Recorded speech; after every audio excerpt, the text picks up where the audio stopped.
The whole deal with this video is that if you are like me, if you're in the Australian small business area, particularly if you're in the wedding industry, that's kind of where I operate, but it's also just good advice for people in similar industries. If you're a local small business in Australia, how to get found. That's the problem I'm trying to solve is how to get found. And I can do a much, much longer, a much more boring, a much sadder video about how to not get found. Because I've spent the money, I've engaged with the companies and the businesses and the scam artists and all those people, those lovely named people. I've spent the money, I've lost the money, I've spent the time and I've lost the time. And since I became a marriage celebrant in 2009, I've been trying to be found by the right people. Not in a scammy, weird kind of way, but I guess the way my business works as a wedding celebrant is that there's a certain kind of people who I'm the right celebrant for.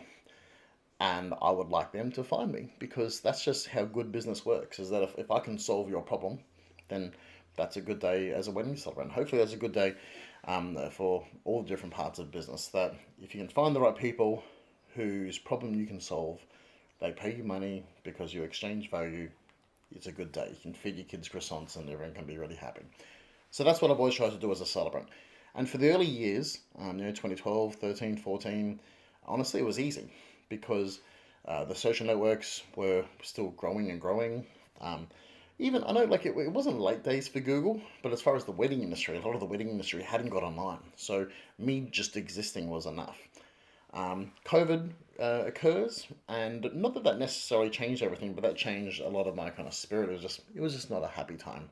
So coming back after COVID, we'd taken some time off. We went to Mexico actually, if you don't know my story, and we took some time off, and we wanted to come back and just get back into business. Plus, we decided to move to Tasmania, so we were changing geography. Plus, we were basically not starting again, but we weren't kind of rolling with the momentum. We'd lost the momentum, and so on that, I just did what people in the wedding industry do. I paid different wedding directories to be in their directories, and that really didn't really mean a whole lot. I haven't paid the big dollars because I've always been of the opinion that you don't spend money on advertising and marketing, you make money on advertising and marketing. And, uh, and so it's not really about how much I would spend, but it's about how much we could get the return, what kind of return on that investment we could get. So I got the big packages, and there was just a lot of hot air, if I could be really honest with you. Um, there was a lot of people selling marketing and sales and advertising services to the wedding industry that was just 100% hot air. I don't think they were bad people. I don't think they were lying, but they just didn't have what the industry needed today. Like there was a time when a wedding directory would be really important, but people are finding businesses differently. They're looking for different kinds of businesses, and so I've gone away and I've studied and I've researched and I've tried to figure out like what do people need as far as marketing services today, and how does that I guess mean something in 2025? What does it mean to pay someone to do something in your business as far as sales and marketing? And I don't think it's about, hey, come listen to my directory. I've got lots of people viewing my directory, and they're going to come to you. It's going to be great. I don't think that matters. I also look obviously paid like display advertising on whether it's Google or Facebook or Instagram or Pinterest or TikTok or insert place here. There's obviously a place for that, but I feel that that's kind of secondary. That there's a primary thing which should be that you and your existence online garners a level of response, and then you would market and advertise to kind of go above that. Because it might be that first primary response isn't enough to kind of sustain your family or your income or your wage, and so you market to increase that. But there needs to be this sustainable bottom layer that is just we could call it organic, we could call it natural, normal, because I feel if you don't have that, then the marketing's for nothing. So I'm not talking about spending money on advertising on Meta or Pinterest or anything like that today.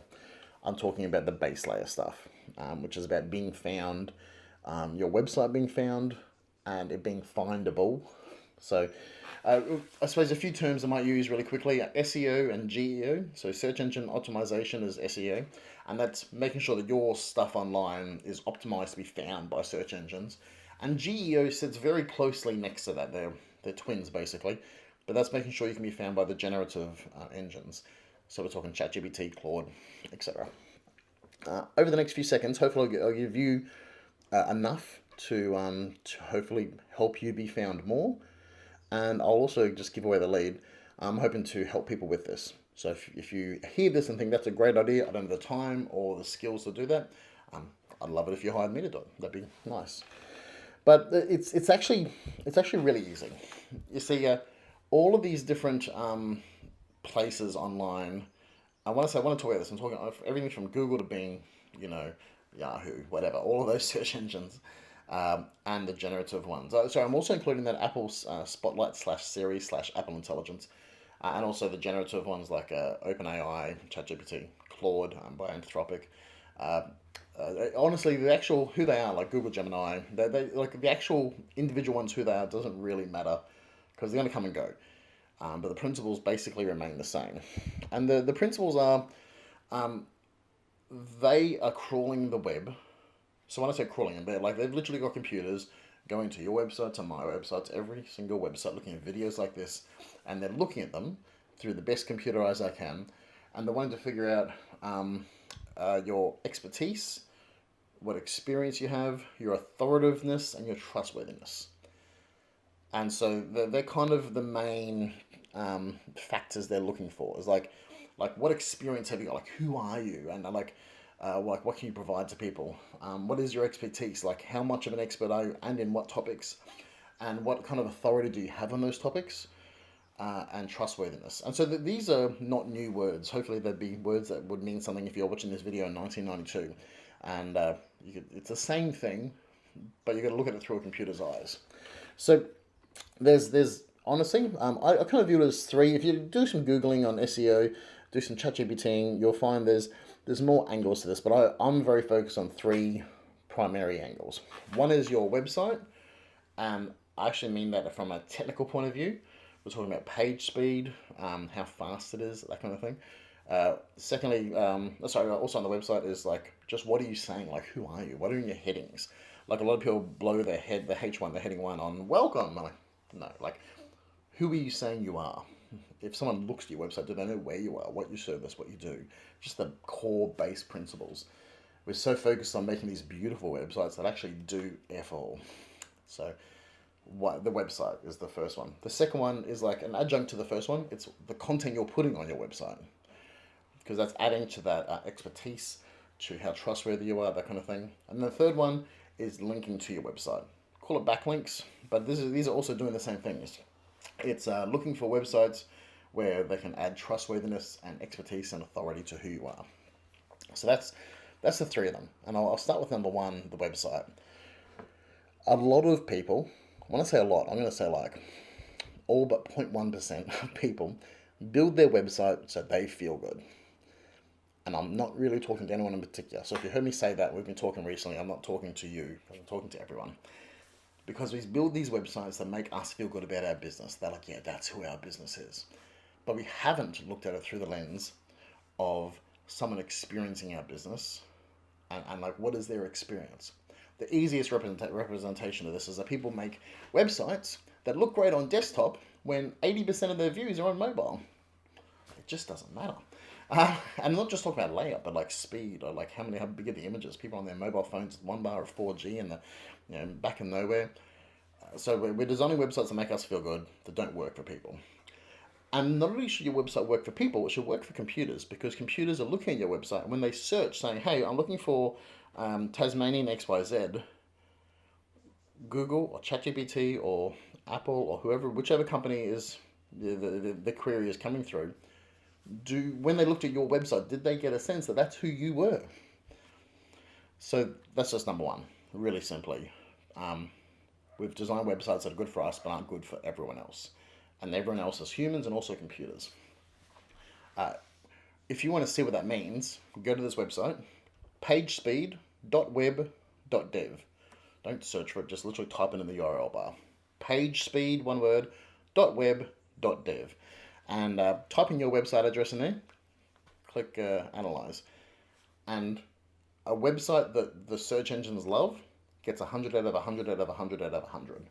400 scores, 100 scores. Anything less than that means you got work to do. And look, honestly, some of my websites get Top 90s and then 100. That's kind of okay. It's actually quite hard to get 100 out of 100 on speed, like the first one. But most websites aren't reaching hundreds on any of them. Have a look at yours. See if it means anything. Second of all, content on your website. People are allergic to blogging anymore. We're putting all this effort into Instagram and Facebook and videos like this, but we're not putting the words on the page, and the words are read by computers. Get back to blogging. Blogging is you putting words that accentuate your authority and your trustworthiness and your skills and your experience, and you continue to add to that, add to that, and add to that. And it's like if you're writing a memoir, you're like, I want to be known for these things. Blog it every day. There's strategies you can employ. If I work with you, then I've got a strategy to go like a year-long strategy. You make a schedule for a blog post every week at least, and we've got a title for it, and we just kind of nat it out, and so you can get some help. You can get some help from AI agents to kind of flesh it out, but I still recommend putting your flair on it because you are you, and there's no one else like you. The second one's easy. You just got to get into the habit of that. The third one is outside content, looking at your website, linking to it. And this is actually where I've been doing a lot of work recently, is the websites that are linking to your website, you want them to be meeting the same standard as that first one, that they're fast, they're getting 100 out of 100 out of 100 out of 100, that they are authorities on their topics, they're authorities on geography, like if it's a Brisbane one, or it's a wedding celebrant one, but these are authorities on that, and they're giving you good backlinks. So it's not about just getting a backlink from anywhere. In fact, my website has a backlink from the New York Times. It's practically useless. No one in New York is looking for a wedding celebrant, they're looking for wedding officiants. And so I remember when I got that, I thought, that's amazing. I got a backlink from the New York freaking Times. It means nothing. Plus, they made it a no follow, which is hilarious. So, anyway, you don't want to just get any old backlink, you want to get a good backlink.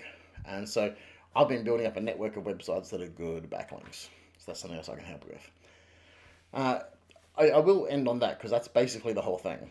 If I help you, that's all I'm going to do. Just that. That on cocaine. Not me on cocaine, the effort. It's just creating a good website for you that accurately represents the kind of work you want to do. Flesh it out across pages and blog posts. It's not just all about the homepage. We put so much emphasis on the homepage. There's other pages there.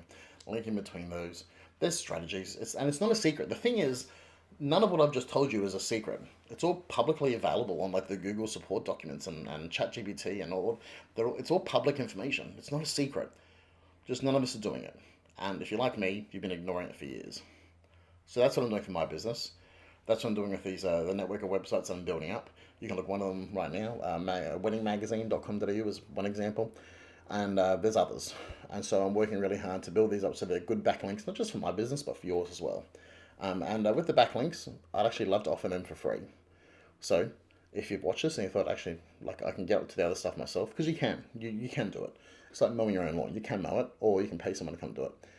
But if you want some backlinks, then I've got some really good ones, particularly for the wedding industry in Australia. We've got a whole range of websites. So get in touch with me. Figure out how to get in touch with me on whatever social network, whatever email you can find. Send me an email, and I'll help you with some really good backlinks. My name's Josh Withers. This has been a primer on how to get some really good SEO working for your local business in Australia. I hope it was helpful.